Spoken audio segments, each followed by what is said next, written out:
Bradford City continue their 2025-26 League One campaign with an away clash against Conor Horahan's Barnsley FC, and in today's video you're going to find out how both teams have gotten so far this season and what my starting 11 would be for this game if I was Graham Alexander. If you do go on to enjoy today's video, then make sure to like, comment and subscribe. But my team Bradford City, we currently sit 4th in the League One table. After 42 matches we've got 21 wins, 8 draws and 13 defeats, where we've scored 52 goals and also conceded 46. That leaves us on a positive 6 goal difference and 71 points. Our last couple of matches then have been a loss, a win, a loss and a draw. In terms of those last couple of matches then, last Saturday we had a 1-0 defeat at home to Stevenage, just our 3rd home league defeat of the campaign, and the most disappointing part probably about this game was obviously Bobby Poynton going off with an injury on 80 minutes. He's definitely going to miss this game against Barnsley, and who knows, the severity of that could potentially miss the remainder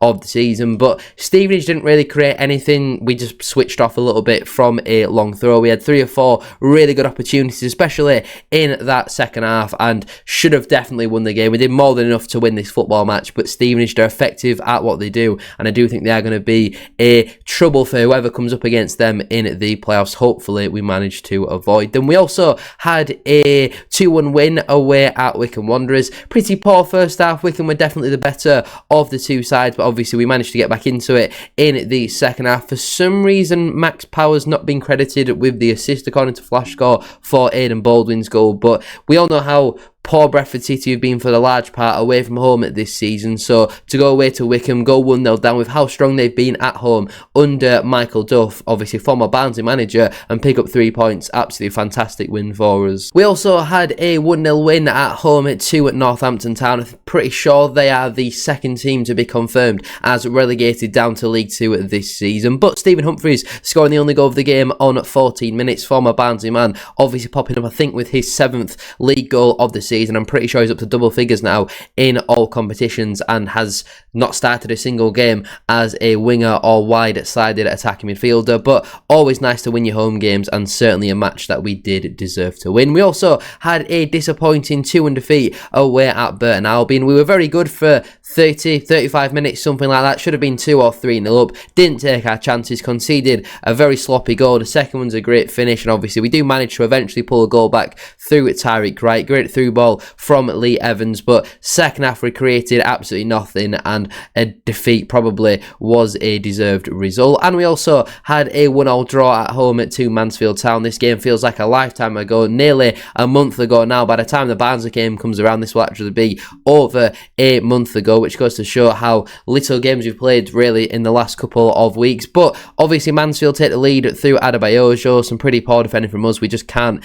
clear the ball. We managed to get an equaliser through Tyreek Wright. Great finish, to be fair. On another day, I think we win this game pretty comfortably, but again, it has been our problem all season. We just don't score enough goals, especially since post-September, October sort of time. We simply have not scored enough goals this season, and a 20-goal-a-season striker is going to be a big priority for Bradford City to get in the upcoming summer transfer window. Compared though to Barnsley FC, they sit smack bang in the middle of the table in 12th position. After 41 matches, they've got 14 wins, 13 defeats, 13 draws and 14 defeats, so very inconsistent, very mid-table, and that is why they are in mid-table. They've scored at 63 goals, which is actually 11 more than at Bradford City, but their problem this season has been their defence. They've conceded at 65, the joint second most in the entire division, and that obviously leaves them on a -2 goal difference and at 55 points. Their last couple of matches then have been a draw, a win, a loss, a draw and a loss, so not great form for them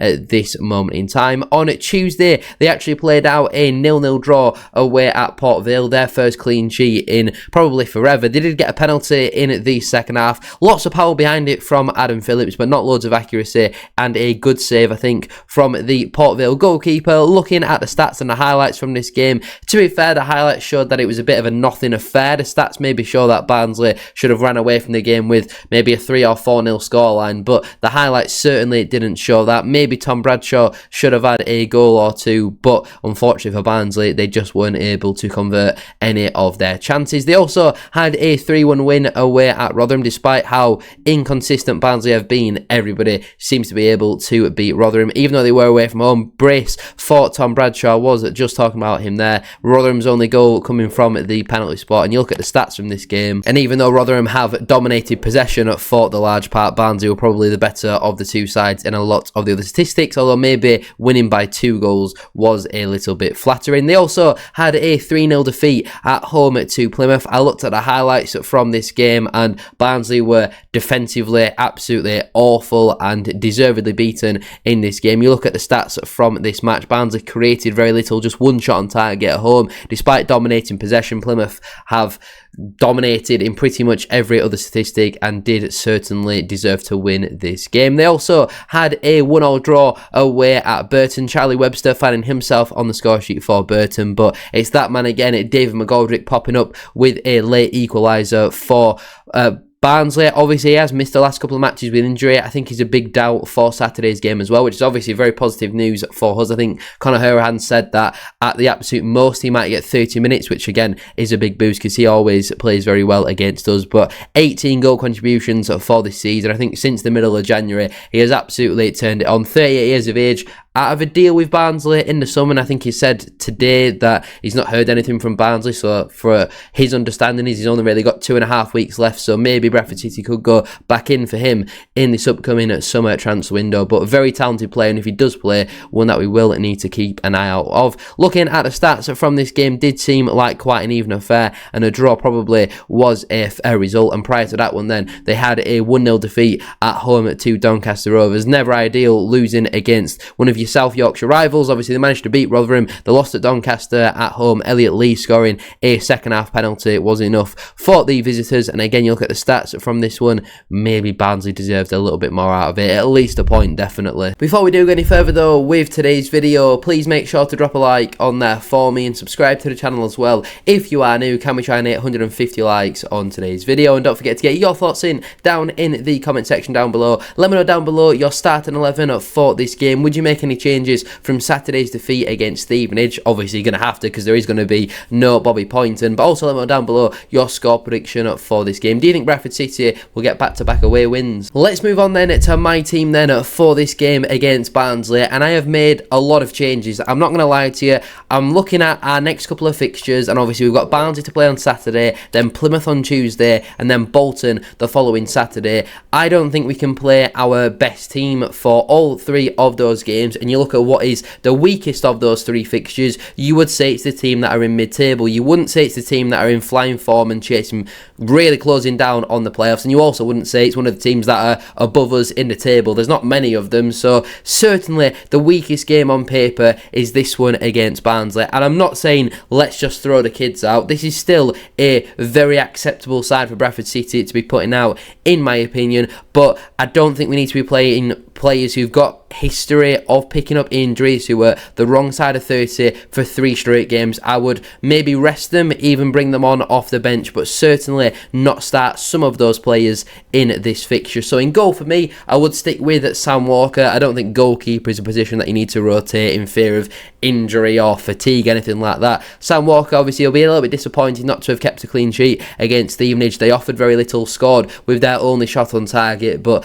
nothing that Sam Walker can do about that goal. It's just a little bit lucky with how the ball seemed to bounce off Sars and he lost his balance, and obviously Kemp is then able to fire it into the back of the net. But I have no complaints with Sam Walker's performance, and hopefully he can get another clean sheet on the road, because we've not had many clean sheets on the road this season, have we? In terms of my back 3 then, firstly at right centre back, I would bring back in Matt Pennington. Obviously he was benched on Saturday against Stevenage. Joe Wright came in for his first start since Huddersfield away, and I think we missed Matt Pennington. Joe Wright, I think we saw it a lot in that game against Stevenage, where defensively certainly not bad, but definitely not a right centre-back. Joe Wright's passing ability is a massive concern. It's up there with one of the worst I think I've seen in terms of a centre-back. I think even players like Paudie O'Connor and Jan Songo are more comfortable on the ball. Joe Wright just looks really uncomfortable. There was 4 or 5, maybe even 6 times in that game against Stevenage where his passes were just completely astray and under very little pressure. We need a little bit better. Pennington, very good on the ball. I understood kind of the thought process about bringing Joe Wright in for Matt Pennington, a bit more height, a bit more physicality, but in this type of game where they haven't got a team anywhere near as physical as Stevenage is, I would bring back in Matt Pennington. In the middle of my back three, I would stick with Aidan Baldwin. He's one of maybe 2 or 3 outfield players that I would actually keep in for this game. Obviously, I understand there's going to be change and rotation, but we'll speak about my team on the whole at the end of this. But Baldwin, for me, probably one of our most important players, especially with the way that we play. His diagonals out to the wingers or the wing backs is very integral to the way that we play, and I think when you're playing in the middle of that back three, there's not as much outload that does go into it. Obviously there is going to be quite a lot, but I think that is one of those positions where we don't necessarily need to worry about potentially picking up muscle type of injuries if they are to be overplayed over the next couple of games. So I would keep Baldwin in that side, especially them diagonals going to be very important on a big pitch against Barnsley. And completing my defence then, at left centre back, I would go with Ibu Toure. I think this is, for me, one of those positions where you look at Curtis Still, who's now 33, 34 years of age, has previously picked up a very serious hamstring tear earlier on in the season. Not necessarily because he was playing consistently loads of minutes, but he was playing a lot of football at the start of the campaign, and I think again we don't want him to get injured going into the playoffs because Tilt is going to be very important for us. We're definitely going to finish in the playoffs. I have no concerns about that. I think there's a 7-point gap now with only 4 games to go. We're not going to throw that away with only 4 games to go. So again, Toure in that left centre-back position proved already this season that that back three has got some very big results. You look at Huddersfield at home, Cardiff away, for example. That back three is incredibly strong, so I would personally go with it for this fixture. In terms of my midfield 4, I feel like if you split them up in terms of defence, midfield and attack, the midfield is where you would maybe say there's potentially too many changes in there, but again, hear me out and we'll speak about it at the end of today's video. So firstly, at right wing back, I would bring back in Harrison Ashby. Obviously he got a start away at Wickham, and I think in particular in that second half put on a really strong, really solid performance, played a very key part in our first goal as well. Obviously did pick up an injury in that game and missed Saturday's clash against Stevenage, where Josh Nerfill did come back in, and I look at the performance of both of those players in their recent games. I don't think Nerfill was awful, but certainly wasn't his best performance in a Bradford City shirt, and we know we've got good quality now in Ashby. He showed that in his most recent appearance, so I would like to see him come in again for this game, and we'll see what he can do. It's going to be a real toss-up between him and Nerfill between now and the end of the season to nail down that starting spot going in to those playoff matches. In terms of my 2 central midfielders, firstly I would go with Lee Evans. I think again, you look at Max Power and I would expect him to play in this fixture, but again, it's my team, and I look at Power being on 13 yellow cards now. We just don't need to risk him, especially in this type of game where away from home, big crowd, Yorkshire derby. Yes, obviously Max Power is a very key integral player for us, but I think Lee Evans has shown in some of his sub cameos he can also be up to the level. Obviously got to start away at Wickham and didn't necessarily put in his best performance, but he was playing alongside Max Power, so maybe alongside Jensen Metcalf for this game I would keep in for this fixture. I think that could potentially be a good partnership. Again, it's important that we do get certain minutes into certain players going into the playoffs, because if we get a red card or an injury, for example, and players are just thrown in, however hard that they are training, they need to have at least had some recent minutes going into those games. I think it's important that the likes of Lee Evans, Harrison Ashby, other players that we'll come on to in this video are still ticking away with certain minutes. And again, it's not like we're throwing the kids out here. These are very experienced players who have got a point to prove. They'll want to be in the starting team for those playoff matches, so why not give them an opportunity for this game. And just quickly speaking about Jensen Metcalf, again, it wasn't obviously his best performance of the season against Stevenage. It's pretty tough task for him to be consistently having to go in every single match. I think he's probably going to be one of those players that does start the next 3 games. I think he's certainly got that in his locker. Maybe now we're looking back at January thinking, should we have kept a Tommy Lee? Should we have kept an Alex Patterson around? Maybe those players wanted to leave. Should we have brought somebody else in there? Because as good as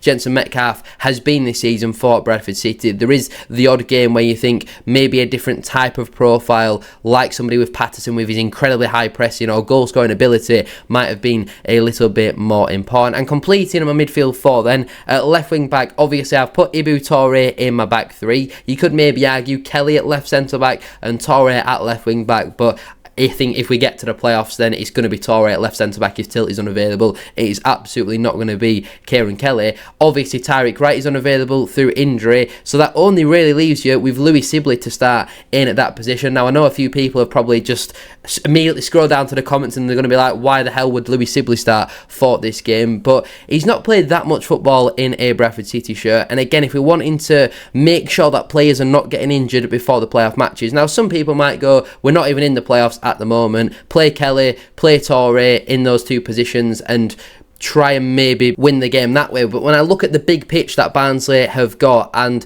I look at some of their attacking plays, they don't necessarily track their runners going forward. I think Sibley has shown glimpses and flashes and also hasn't really played that much football, and I would like to see him get a start in that position just based on the fact that I'd have Toure over Kelly in defence, and obviously Tyreek Wright is unavailable. I know that one might be a little bit unpopular, but that is certainly what I would go with. In terms of my front three then, firstly as my right attacking midfielder, I would bring in Caden Jackson. Obviously he's been a used substitute over the last two games. I think played about 25-30 minutes in both of those matches, so now should hopefully be confident enough in himself to be able to get about 60 minutes in this game. Ideally you would like to start a Nick Powell for this one, and maybe you can start Jackson in the next two against Plymouth or Bolton, but we've certainly got a lot of striker options who can play. And obviously I look at Anthony Sarcevic, and I think since maybe that game against Leyton Orient where he got a brace, I don't think he's been as good as what we know Sars can be. And again, he's got a big history of injuries, and he's obviously now 33-34 himself. He cannot be starting the next three matches, so give him a rest in this one against Barnsley, and they can start the next two against two of his former sides in Plymouth and Bolton. But Caden Jackson, we know about the quality that he's got, whether it is as a striker or as a right attacking midfielder, so I would like to see him get a start in that position. As my left attacking midfielder, I would go with Stephen Humphreys. Obviously he's started the last couple of matches, I think started the last three games as a number 9 for Bradford City, scored against Northampton, played a big part in our goal against Wickham, and was maybe a little bit frustrated against Stevenage. But we know Humphreys hasn't started on the left at all, I don't think, this season. Has only played as a striker from the off or been moved to a left attacking midfield position later on in the game. But with no Bobby Poynton being available, with Sibley playing at left wing back, in my opinion, that only really leaves Stephen Humphreys. I don't think Lapsley was great against Stevenage, although I do think some of the criticism that he did get was a little bit unjustified. I don't think he was as bad as what some people were making out. Joe White is miles off it, in my opinion, and for me, I think Humphreys is the best there. We know he can't play 90 minutes in that position, but even if you get an hour out of him, same as Jackson, I think that certainly works well for Bradford City. Completing my team then, as the striker, I would go with Will Swan. Obviously wasn't included in the matchday squad against Stevenage. Hopefully that was just a selection thing and not based off of another injury that he has potentially picked up, because as much of a fan I am of Will Swan, he has picked up a fair few injuries so far this season. But I think again, Barnsley, they're not great at the back. We know Will Swan's very intelligent with his pressing. He's much better than Ethan Wheatley.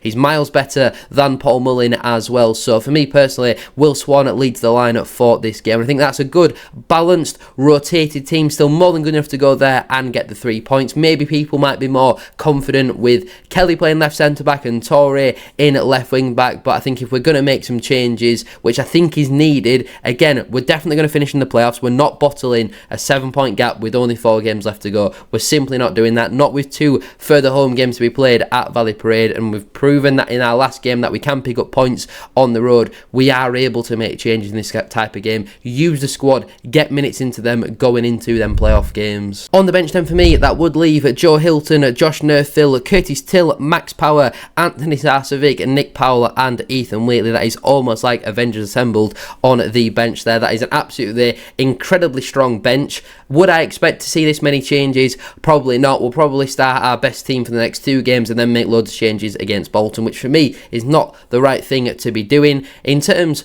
of players that are currently unavailable, obviously that is Tyreek Wright, who's going to be out for another couple of weeks, and also Bobby Poynton. The extent of his injury is still unknown. So the players who miss out in through selection would be Joe Wright, Joe White, George Lapsley, and also Paul Mullin. But anyway, I'm going to leave it there then for today's video. If you have enjoyed, please make sure to drop a like on there for me and subscribe to the channel as well. If you are new, can we try and hit 150 likes, as I said at the start of today's video? And don't forget to get your thoughts in down in the comment section down below. Let me know down below your starting 11 for this match. Would you make any changes on top of the point and change from our defeat at home to Stevenage? I'm sure no one's really going to agree with my team, but I do think rest and rotation is very important, as I also think Alexander does know as well. Also, let me know down below your score prediction. Do you think Bradford City will finally get a win in front of a big away crowd? Over 5,000 Bradford fans travelling down to Barnsley. But thank you all for watching. Have a great rest of your day, and I'll see you very soon for another one.